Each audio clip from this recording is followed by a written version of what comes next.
And as we moved into our roles as those who were going to try him and condemn him, and had already determined in our own minds that he was going to be condemned, one realised that this was not a fair trial. Everything has been out in the open. I've said nothing in secret. So why are you treating me like a conspirator?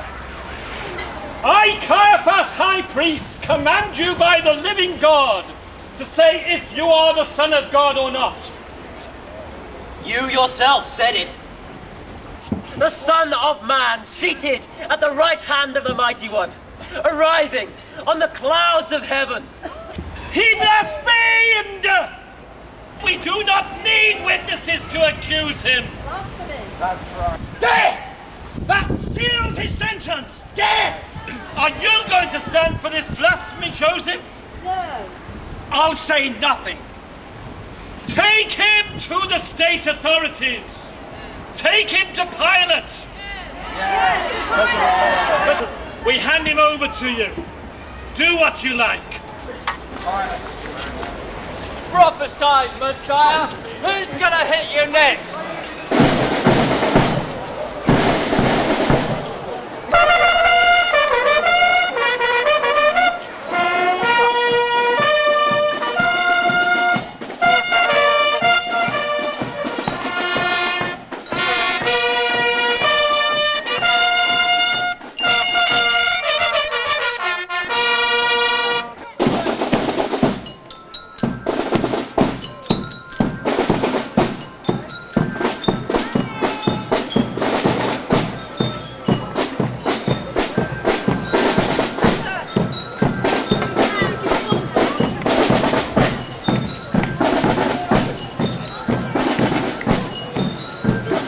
Come closer.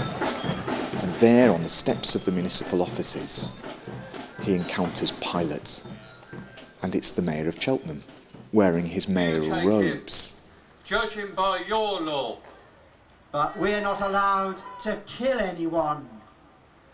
I couldn't give the word for Jesus to be crucified.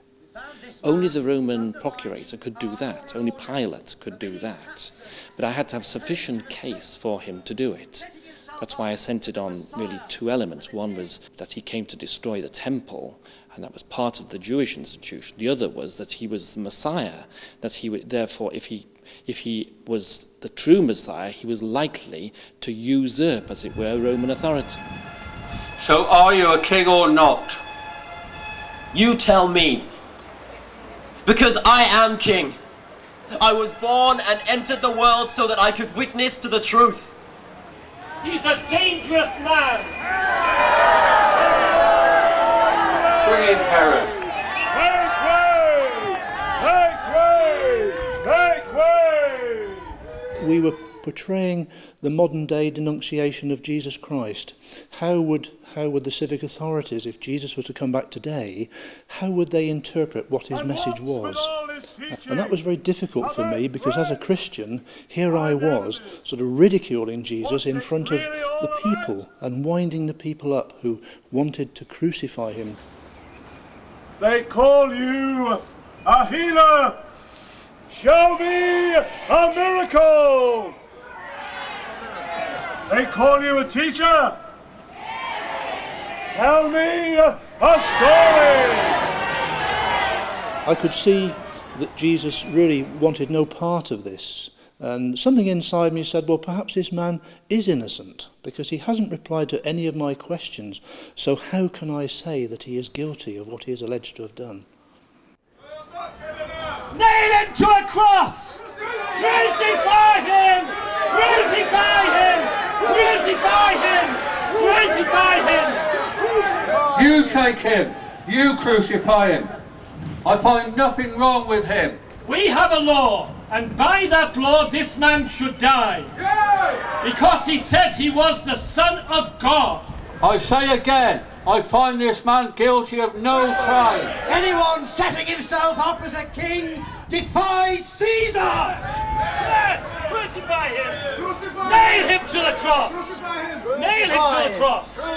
Crucify him! Crucify! We have no king but Caesar! Caesar!